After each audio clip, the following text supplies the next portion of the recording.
Hi all, welcome back to Chandu Nagesh Kannada vlogs. ಎಲ್ಲರೂ ಹೇಗಿದ್ದೀರಾ? ಆರಾಮಿದ್ದೀರಾ ಅನ್ಕೊಂತೀನಿ. ನಾನು ಕೂಡ ಆರಾಮಾಗಿದ್ದೀನಿ. ಇದು ನನ್ನ ಬಾಣಂತನದ ರೊಟೀನ್ ಲಾಗ್ ಆಗಿರುತ್ತೆ. ನಮ್ಮ ಬಾಣಂತನದ ರೊಟೀನಲ್ಲಿ ನಮ್ಮದು ಫುಡ್ ರೊಟೀನ್ ಹೇಗಿರುತ್ತೆ, ಮಗುನ ಯಾವ ರೀತಿ ಕೇರ್ ಮಾಡಬೇಕು, ನಮಗೆ ಯಾವ ರೀತಿ ಪ್ರೋಟೀನ ತೊಗೋಬೇಕು, ಕ್ಯಾಲ್ಶಿಯಮು ಮತ್ತು ಐರನ್ ಎಲ್ಲ ಕಡಿಮೆ ಆಗಿರುತ್ತೆ, ಅದನ್ನು ಯಾವ ರೀತಿ ನಾವು ರಿಕವರಿ ಮಾಡ್ಕೋಬೇಕು ಅನ್ನೋದ್ರಲ್ಲೇ ನಾವು ಬ್ಯುಸಿಯಾಗಿರ್ತೀವಿ. ಸೊ ನಮ್ಮ ಸ್ಕಿನ್ ಕೇರ್ನ ರೊಟೀನ್ ಮಾಡೋದೇ ಬಿಟ್ಬಿಟ್ಟಿರ್ತೀವಿ.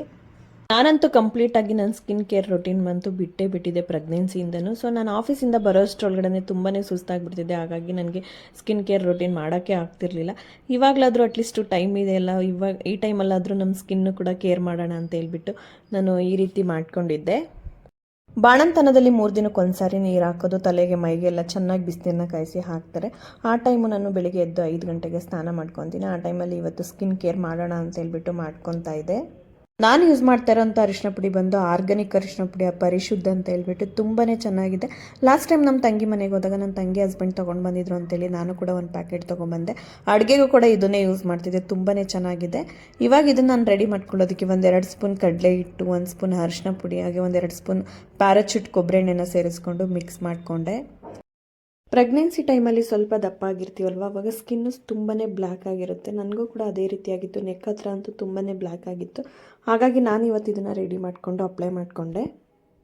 ನಮ್ಮಮ್ಮ ಅಲ್ಲಿ ಕೂತ್ಕೊಂಡು ನನಗೆ ಕಮೆಂಟ್ ಮಾಡ್ತಾಯಿದ್ರು, ಮಕ್ಕಳಾಗ ತನಕ ಅಷ್ಟೇ ಅಂದ ಚಂದದ ಬಗ್ಗೆ ನೋಡ್ಕೋಬೇಕು, ಅದಾದಮೇಲೆ ಮಕ್ಕಳಾದ್ಮೇಲೆ ಮಕ್ಕಳನ್ನ ನೋಡ್ಕೋಬೇಕು ಅಂತೇಳಿ. ಮಕ್ಕಳಾಯ್ತು ಅಂತ ಹೇಳ್ಬಿಟ್ಟು ನಮ್ಮ ಸ್ಕಿನ್ ಬಗ್ಗೆ ಕೇರ್ ಮಾಡೋದು ಬಿಡೋಕ್ಕಾಗುತ್ತಾ? ಅಟ್ಲೀಸ್ಟ್ ಯಾವಾಗ ಟೈಮ್ ಸಿಗುತ್ತೆ ಆವಾಗ ನಮ್ಮ ಸ್ಕಿನ್ ರೊಟೀನು ಕೂಡ ಮಾಡ್ಕೋಬೇಕಲ್ವಾ. ಒಂದು ರೀತಿ ನಮ್ಮಮ್ಮ ಹೇಳ್ದಂಗೆ ಮಗು ಆದಮೇಲೆ ನಾವು ಮಗುಗೆ ಅಂತಲೇ ಟೈಮ್ ಕೊಡ್ತಿರ್ತೀವಿ. ಅವರಿಗೆ ತಿನ್ನಿಸೋದಿರ್ಬೋದು, ಅವ್ರು ಸ್ನಾನ ಮಾಡಿಸೋದಿರ್ಬೋದು, ಅವ್ರನ್ನ ಕೇರ್ ಮಾಡೋದಿರ್ಬೋದು, ಅವ್ರಿಗೆ ಯಾವ ಡ್ರೆಸ್ ತೊಗೊಳ್ಳೋದು, ಏನು ತೊಗೊಳ್ಳೋದು, ಈ ಥರ ಇದರಲ್ಲೇ ನಾವು ತುಂಬ ಟೈಮ್ನ ಮಕ್ಳಿಗೋಸ್ಕರನೇ ಸ್ಪೆಂಡ್ ಮಾಡ್ತಿರ್ತೀವಿ. ನಮಗೆ ಅಂತ ಯಾವಾಗ ಸಿಗುತ್ತೆ ಟೈಮು ಅಂತಲೇ ಗೊತ್ತಿರಲ್ಲ. ಫುಲ್ ಮಗು ಮೇಲೇ ಡಿಪೆಂಡ್ ಆಗಿರ್ತೀವಿ. ನಾನು ಕೂಡ ಇವಾಗ ಅದೇ ರೀತಿ ಆಗಿಬಿಟ್ಟಿದೆ. ಮಗು ಆದಮೇಲೆ ಮಗು ಮೇಲೇ ಫುಲ್ ಡಿಪೆಂಡ್ ಆಗಿಬಿಟ್ಟಿದ್ದೀನಿ.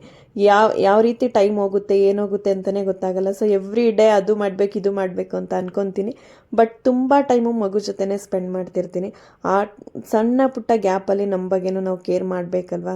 ಎವ್ರಿ ಡೇ ನನ್ನ ಲೈಫ್ ಹೇಗಿದೆ ಅಂತ ಹೇಳಿದ್ರೆ, ಬೆಳಿಗ್ಗೆ ಎದ್ದ ತಕ್ಷಣ ನಾನು ಸ್ನಾನ ಮಾಡ್ಕೊ, ಸ್ವಲ್ಪ ಹೊತ್ತು ಮಲ್ಕೊ, ಮಗು ಎದ್ಮೇಲೆ ಸ್ನಾನ ಮಾಡಿಸಿ ಅದಕ್ಕೆ ರೆಡಿ ಮಾಡಿ ಮಗುನ ಕೇರ್ ಮಾಡೋದು, ಅಮ್ಮ ಮಾಡಿ ಕೊಟ್ಟಿರೋವಂಥದ್ದನ್ನು ತಿನ್ನೋದು, ಮತ್ತು ಮಲ್ಗೋದು, ಮಗು ನೋಡ್ಕೊಳ್ಳೋದು, ಇದೇ ರೀತಿ ಎವ್ರಿ ಡೇ ಆಗಿದೆ.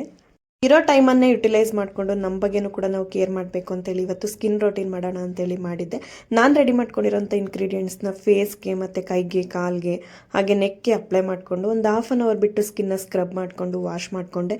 ಸ್ಕಿನ್ ಗ್ಲೋ ಅಂತೂ ತುಂಬಾ ಚೆನ್ನಾಗಿತ್ತು. ನೀವು ಕೂಡ ಟ್ರೈ ಮಾಡಿ ನೋಡಿ. ಬಾಣಂತಿಯ ರೊಟೀನಲ್ಲಿ ಇದು ಒಂದು ರೊಟೀನ್ ವರ್ಕ್ ಅಂತಲೇ ಹೇಳ್ಬೋದು. ಸ್ನಾನ ಆದ ತಕ್ಷಣ ಈ ಥರ ಕೆಂಡನ ತೊಗೊಂಡು ಅದಕ್ಕೆ ಸಾಂಬ್ರಾಣಿನ ಹಾಕ್ಕೊಂಡು ಹೊಗೆ ತೊಗೋಬೇಕು ಅಂತ ಹೇಳ್ತಾರೆ. 3 ಡೇಸ್ಗೊಂದ್ಸರಿ ಇದನ್ನು ನಾನು ಕೂಡ ಮಾಡ್ತಾಯಿದ್ದೀನಿ. ನಮ್ಮ ಅಜ್ಜಿ ಒಂಥರ ಗ್ರೇಟ್ ಅಂತಲೇ ಹೇಳ್ಬೋದು. ಈ ಥರ ಸ್ನಾನ ಮಾಡಿದ ತಕ್ಷಣ ಕೆಂಡ ತೊಗೊಂಡು ಬಂದು ಕೊಡೋದು, ಸಾಂಬ್ರಾಣಿ ಹಾಕೋದು, ಕೂದಲಿಗೆಲ್ಲ ಚೆನ್ನಾಗಿ ಆರಿಸು ಅಂತ ಹೇಳೋದು, ಕೈ ಕಾಲು ಎಲ್ಲ ಬಿಸಿ ಮಾಡ್ಕೊ ಅಂತ ಹೇಳೋದು, ಪ್ರತಿಯೊಂದನ್ನು ಹೇಳುತ್ತೆ ನಮ್ಮ ಅಜ್ಜಿ. ನಾನಂತೂ ಇದನ್ನು 3 ಡೇಸ್ಗೊಂದ್ಸರಿ ಮಿಸ್ ಮಾಡ್ದೇ ತೊಗೊತೀನಿ. ಸೊ ಸ್ನಾನ ಮಾಡ್ಕೊಂಡು ಬಂದಮೇಲೆ ಈ ಥರ ಕೆಂಡಕ್ಕೆ ಸ್ವಲ್ಪ ಸಾಂಬ್ರಾಣಿನ ಹಾಕ್ಕೊಂಡು ಫಸ್ಟ್ ಕೂದಲನ್ನ ನೀಟಾಗಿ ಆರಿಸ್ಕೊತೀನಿ. ಬಾಣಂತನದಲ್ಲಿ ತಲೆಗೆ ಸ್ನಾನ ಮಾಡಿದಾಗ ನೀಟಾಗಿ ಕೂದಲನ್ನ ಆರಿಸ್ಕೋಬೇಕು. ಇಲ್ಲ ಅಂತ ಹೇಳಿದ್ರೆ ತಲೆನೋವು ಬರೋವಂಥದ್ದು, ಶೀತ ಆಗೋದು, ಇದೆಲ್ಲ ಆಗಿಬಿಡುತ್ತೆ. ಸೊ ನನಗೆ ಆಲ್ರೆಡಿ 1 ಟೈಮ್ ಆ ಥರ ಆಗಿ ರಿಯಲೈಸ್ ಆಗಿದೆ. ಶೀತ ಮತ್ತು ತಲೆನೋವು ಎರಡೂ ಕೂಡ ಬಂದಿತ್ತು. ತುಂಬ ಜನ ತಲೆಗೆ ಸ್ನಾನ ಮಾಡಿದ ತಕ್ಷಣ ಏರ್ ಡ್ರೈಯರ್ನ ತೊಗೊಂಡು ತಲೆ ಕೂದಲನ್ನ ಆರಿಸ್ಕೊತಾರೆ. ಬಟ್ ನಮ್ಮ ಮನೇಲಿ ಆ ರೀತಿ ಏನೋ ತಲೆ ಕೂದಲನ್ನ ಆರಿಸೋಕ್ಕೆ ಬಿಡೋದಿಲ್ಲ. ಈ ಥರ ಕೆಂಡದಲ್ಲೇ ಕೂದಲನ್ನ ನೀಟಾಗಿ ಆರಿಸ್ಕೊಳ್ಳಿ ಅಂತ ಹೇಳ್ತಾರೆ. ಕೆಂಡಕ್ಕೆ ಸ್ವಲ್ಪ ಸಾಂಬ್ರಾಣಿನ ಹಾಕ್ಕೊಂಡು ಕೂದಲನ್ನ ನೀಟಾಗಿ ಈ ರೀತಿ ಆರಿಸ್ಕೊತೀನಿ. ಬಾಣಂತನದಲ್ಲಿ ಈ ಥರ ಕೆಂಡಕ್ಕೆ ಸಾಂಬ್ರಾಣಿ ಹಾಕ್ಕೊಂಡು ಕೂದಲಿಗೆ, ಕೈಗೆ, ಕಾಲಿಗೆ ಆರಿಸ್ಕೊಳ್ಳೋದೇ ಒಂಥರ ಚಂದ ಅನಿಸುತ್ತೆ. ಆ ಸಾಂಬ್ರಾಣಿ ಅಂತೂ ತುಂಬ ಚೆನ್ನಾಗಿರುತ್ತೆ. ಒಳ್ಳೆ ಪರಿಮಳ ಅನಿಸ್ತಾ ಇರುತ್ತೆ, ಕೂದಲಲ್ಲೆಲ್ಲ ಘಮ ಘಮ ಅಂತಿರುತ್ತೆ ಮನೆಯಲ್ಲೆಲ್ಲ ಹಾಕಿದ ತಕ್ಷಣ. ಸೊ ತುಂಬಾ ಚೆನ್ನಾಗಿರುತ್ತೆ. ಈ ಟೈಮು ಮತ್ತೆ ನೆಕ್ಸ್ಟ್ ಸಿಗಲ್ಲ ಅನಿಸುತ್ತೆ. ಯಾವಾಗ ಸಿಗುತ್ತೆ ಅದನ್ನು ಯುಟಿಲೈಸ್ ಮಾಡ್ಕೋಬೇಕು. ಕೂದಲನ್ನ ನೀಟಾಗಿ ಆರಿಸ್ಕೊಂಡ್ಮೇಲೆ ಈ ಥರ ಕೈ, ಕಾಲು ಮತ್ತು ಮುಖ ಎಲ್ಲನೂ ಕೂಡ ನೀಟಾಗಿ ಕೆಂಡದಲ್ಲಿ ಬಿಸಿ ಮಾಡ್ಕೊತೀನಿ. ಬಾಣಂತಿಯರು ಈ ಟೈಮಲ್ಲಿ ತುಂಬಾ ಹೀಟಾಗಿರಬೇಕು, ಕೋಲ್ಡ್ ಆಗಬಾರ್ದು ಅಂತ ಹೇಳ್ತಾರಲ್ವ. ಸೊ ಹಾಗಾಗಿ ಈ ಥರ ಮಾಡ್ಕೊತೀನಿ. ನನಗೆ ಆಲ್ರೆಡಿ 1 ಟೈಮು ಕೋಲ್ಡ್ ಆಗಿಬಿಟ್ಟಿತ್ತು. ನನಗೆ ಕೋಲ್ಡ್ ಮಾಡಿಕೊಂಡು ಮಗು ಕೋಲ್ಡ್ ಮಾಡಿಬಿಟ್ಟಿದ್ದೆ. ಆಲ್ರೆಡಿ 1 ಟೈಮ್ ಈ ಥರ ಆಗಿದೆ ಅನುಭವ ಅಂತ ಹೇಳ್ಬಿಟ್ಟು ನೀಟಾಗಿ ಇವಾಗ ಕೈ, ಕಾಲು ಇರ್ಬೋದು, ಮುಖ ಇರ್ಬೋದು ಎಲ್ಲನೂ ಕೂಡ ಕೆಂಡದಲ್ಲಿ ಕಾಯಿಸ್ಕೊತೀನಿ. ಸೊ ತುಂಬಾ ಚೆನ್ನಾಗಿರುತ್ತೆ ಬಿಸಿ ಬಿಸಿಯಾಗಿ. ಅದನ್ನೆಲ್ಲ ನೀಟಾಗಿ ಕಾಯಿಸ್ಕೊಂಡಾದ್ಮೇಲೆ 1-2 ಬೆಡ್ಶೀಟ್ ಹಾಕ್ಕೊಂಡು ಮಲ್ಕೊಂಡ್ಬಿಟ್ರೆ ಬೆಚ್ಚಗೆ ಚೆನ್ನಾಗಿ ನಿದ್ದೆ ಬರುತ್ತೆ. ನನ್ನ ಬಾಣಂತನದ ರೊಟ್ಟಿನಲ್ಲಿ 3 ದಿನಕ್ಕೊಂದ್ಸಾರಿ ಇದೇ ರೀತಿ ಇರುತ್ತೆ. ಕೆಂಡಕ್ಕೆ ಸಾಂಬ್ರಾಣಿ ಹಾಕ್ಕೊಂಡು ತಲೆ ಕೂದಲನ್ನ ಆರಿಸ್ಕೊಳ್ಳೋದು, ಮುಖ ಮತ್ತು ಕೈ ಕಾಲನ್ನ ಬಿಸಿ ಮಾಡ್ಕೊಳ್ಳೋದು, ಈ ಥರ ಇದೆ. ಯಾರೆಲ್ಲ ಬಾಣಂತನ ಮಾಡಿಸ್ಕೊತಾ ಇದ್ದೀರಾ, ನಿಮ್ಮ ಕಡೆ ಯಾವ ಪದ್ಧತಿ ಇದೆ ಅದನ್ನು ಕಮೆಂಟ್ ಮಾಡಿ ತಿಳಿಸಿ. ನಮ್ಮ ಕಡೆ ಈ ಪದ್ಧತಿಯಲ್ಲಿ ನಾವು ಮಾಡ್ಕೊತೀವಿ. ಸ್ನಾನ ಮಾಡಿಕೊಂಡು ಮಲಗಿದ್ದೆ. ಅದಾದಮೇಲೆ ಮಗುಗೂ ಎದ್ದು ಸ್ನಾನ ಮಾಡಿಸ್ಕೊಂಡ್ವಿ. ಇವತ್ತು ಬೆಂಗಳೂರಿಂದ ಅಪ್ಪ ಮಗಳಿಬ್ರು ಕೂಡ ಮಗು ನೋಡೋಕ್ಕೆ ಅಂತೇಳಿ ಬಂದಿದ್ದರು. ಅಕ್ಕ ತಂಗಿ ನೋಡೋಕ್ಕೆ, ಅಪ್ಪ ಮಗಳು ನೋಡೋಕ್ಕೆ ಅಂತೇಳಿ. ಇಬ್ಬರೂ ಕೂಡ ವೆಯ್ಟ್ ಮಾಡ್ತಾಯಿದ್ರು, ಮಗು ಯಾವಾಗ ಎದ್ದೇಳುತ್ತೆ, ಮಗುನ ನೋಡಬೇಕು, ಮಗು ಜೊತೆ ಆಟ ಆಡಬೇಕು ಅಂತೇಳಿ. ಸ್ನಾನ ಮಾಡಿಸೋ ದಿನ ಮಗಳಂತೂ ತುಂಬ ಚೆನ್ನಾಗಿ ನಿದ್ದೆ ಮಾಡ್ತಾಳೆ. ಬೆಳಿಗ್ಗೆ ಒಂದು 9 ಗಂಟೆ 9:30 ಆಗಿ ಸ್ನಾನ ಮಾಡಿಸಿ ಮಲಗಿಸ್ಬಿಟ್ರೆ ಮಧ್ಯಾಹ್ನ 1 ರಿಂದ 2 ಗಂಟೆ ತನಕ ಎದ್ದೋಳೋದೇ ಇಲ್ಲ. ಅವಾಗವಾಗ ನಾನೇ ಎದ್ದು ಅವಳಿಗೆ ಫೀಡ್ ಮಾಡಿಸ್ಬಿಟ್ಟು ಮತ್ತೆ ಹಾಗೆ ಮಲಗಿಸ್ಬಿಡ್ತೀನಿ. ತುಂಬ ಚೆನ್ನಾಗಿ ಮಕ್ಕಳು ಸ್ನಾನ ಮಾಡಿಸಿದಾಗ ನಿದ್ದೆ ಮಾಡ್ತಿರ್ತಾರೆ. ಇವರಿಬ್ಬರು ಕಾಯ್ತಾ ಇದ್ರು, ಮಗು ಯಾವಾಗ ಎದ್ದೇಳುತ್ತೆ, ಯಾವಾಗ ಆಟ ಆಡಿಸೋದು ಅಂತೇಳಿ. ಅಂತೂ ಭವಿಷ್ಯ ಬಿಟ್ಟಿಲ್ಲ, ಮಗು ಎಪ್ಸೋ ತನಕ. ಎಪ್ಸಿ ಮಗುನ ರೆಡಿ ಮಾಡಿಸ್ಕೊಂಡು ಕೂರಿಸ್ಕೊಂಡು ಆಟ ಆಡಿಸ್ತಾ ಇದ್ಲು. ಅಪ್ಪ ಮಗಳಿಬ್ರು ಕೂಡ ಮಗು ಜೊತೆ ತುಂಬ ಚೆನ್ನಾಗಿ ಟೈಮ್ನ ಸ್ಪೆಂಡ್ ಮಾಡಿದ್ರು. ಇದೇ ಫಸ್ಟ್ ಟೈಮ್ ಅನಿಸುತ್ತೆ ನನ್ನ ಹಸ್ಬೆಂಡು ಮಗುಗೋಸ್ಕರ ವೆಯ್ಟ್ ಮಾಡಿಕೊಂಡು ಕೂತಿದ್ದು. ಅವರು ಬಂದ ತಕ್ಷಣ ನಮ್ಮ ಅಮ್ಮನ ಮನೆಗೆ ನಾವೇನಾದರೂ ಬಂತು ಅಂತ ಹೇಳಿದ್ರೆ ನಮ್ಮನ್ನು ಡ್ರಾಪ್ ಮಾಡಿ ಟಿಫನ್ ಮಾಡಿಕೊಂಡು ರಿಟರ್ನ್ ಅವ್ರ ಊರಿಗೆ ಹೊಟ್ಟೋಗ್ತಿದ್ರು. ಏನಾದರೂ ಕೆಲಸ ಇದ್ದರೆ ಗದ್ದೆ ಕೆಲಸ ಮಾಡಬೇಕು ಅಂತೇಳಿ. ಈ ಟೈಮು ಮಗಳಿಗೋಸ್ಕರ ವೆಯ್ಟ್ ಮಾಡಿ ಮಗಳನ್ನ ಸ್ವಲ್ಪ ಹೊತ್ತು ಆಟ ಆಡಿಸ್ಕೊಂಡು ಅದಾದಮೇಲೆ ಅವರು ಊರಿಗೆ ಹೋದರು. ಮಕ್ಕಳಿಗೆ ಚಿನ್ನ ಮತ್ತು ಬೆಳ್ಳಿ ಹಾಕೋದಕ್ಕಿಂತ ಮುಂಚೆ ಈ ಥರ ಕಪ್ಪು ದಾರನ ಕಟ್ತೀವಿ, ದೃಷ್ಟಿ ಆಗಬಾರ್ದು ಅಂತೇಳಿ.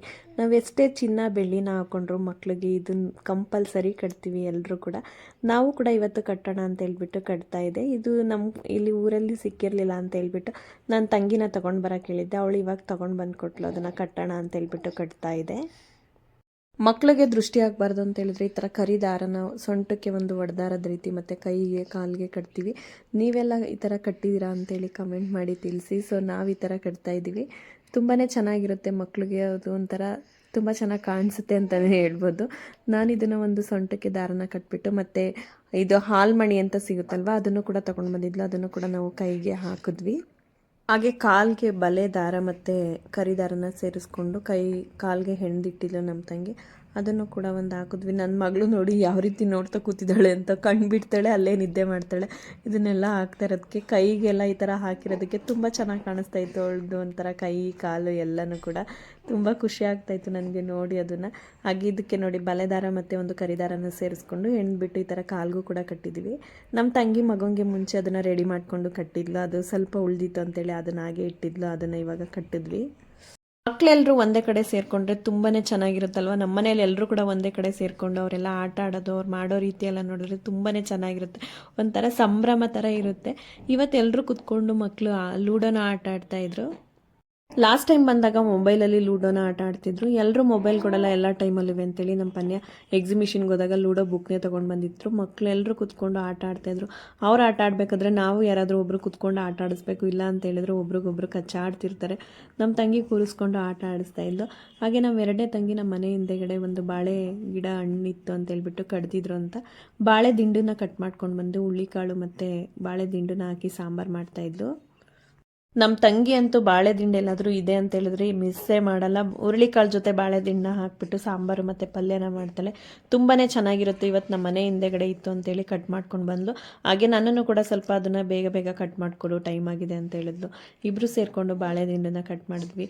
ತುಂಬ ಟೈಮ್ ಆಗಿತ್ತು ಅಂತೇಳಿ ಬೇಗನೆ ಅಡುಗೆ ಮಾಡಬೇಕು ಅಂತೇಳಿ ಕಟ್ ಮಾಡಿಕೊಂಡು ಸಾಂಬಾರು ಮತ್ತು ಪಲ್ಯನ ಮಾಡಿದ್ಲು. ನಾನು ಕೂಡ ಒಂದು ಟೈಮು ಬಾಳೆ ದಿಂಡು ಮತ್ತು ಹುರುಳಿಕಾಳು ಸಾಂಬಾರು ಪಲ್ಯನ ಮಾಡಿ ವಿಡಿಯೋನ ಅಪ್ಲೋಡ್ ಮಾಡಿದ್ದೀನಿ. ಯಾರಿಗಾದರೂ ಅದ್ರ ಬಗ್ಗೆ ಡೌಟ್ ಇದ್ದರೆ ಮತ್ತೆ ಕಾಮೆಂಟ್ ಮಾಡಿ, ಇನ್ನೊಂದು ಟೈಮು ಅದನ್ನು ಸಾಂಬಾರು ಮತ್ತು ಪಲ್ಯನ ಮಾಡಿ ವಿಡಿಯೋನ ಅಪ್ಲೋಡ್ ಮಾಡ್ತೀನಿ. ತುಂಬಾ ಚೆನ್ನಾಗಿರುತ್ತೆ. ಹಾಗೆ ಪನ್ನೀನ್ಗೆ ಇವಾಗ ಕೂದಲು ಕಟ್ ಮಾಡಿಸಿದ್ಮೇಲೆ ಸ್ವಲ್ಪ ಮಾತ್ರನೇ ಬಂದಿತ್ತು.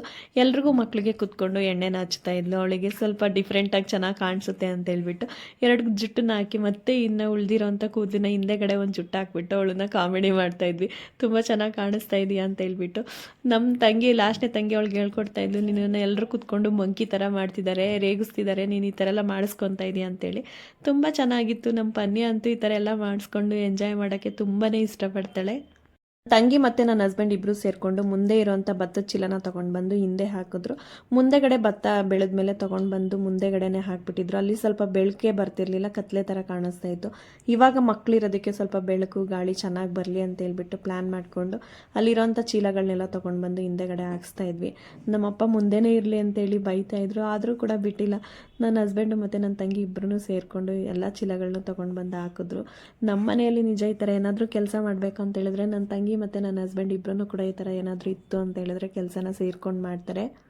ಮನೆಯಲ್ಲಿ ಈ ಥರ ಏನಾದರೂ ಕೆಲಸ ಮಾಡಬೇಕು ಅಂದಾಗ ಮನೇಲಿ ಮಗ ಇರಬೇಕು ಅಂತ ಎಲ್ಲರೂ ಕೂಡ ಯೋಚನೆ ಮಾಡ್ತಾರೆ. ಆದರೆ ನಮ್ಮ ಮನೆಯಲ್ಲಿ ನಮ್ಮ ತಂಗಿನೇ ಒಂದು ಮಗುನ ರೀತಿ ಸ್ಟ್ಯಾಂಡ್ ತಗೊಂಡು ಎಲ್ಲ ಕೆಲಸನೂ ಮಾಡ್ತಾಳೆ. ನನಗೆ ಅವಳ ಬಗ್ಗೆ ಹೇಳ್ಕೊಳ್ಳೋದಕ್ಕೆ ತುಂಬಾ ಹೆಮ್ಮೆ ಇದೆ. ಈ ವಿಡಿಯೋ ಇಷ್ಟ ಆಗಿದ್ರೆ ಲೈಕ್ ಮಾಡಿ, ಸಪೋರ್ಟ್ ಮಾಡಿ, ನನ್ನ ಚಾನಲ್ನ ಸಬ್ಸ್ಕ್ರೈಬ್ ಮಾಡ್ಕೊಳ್ಳಿ. Thank you all.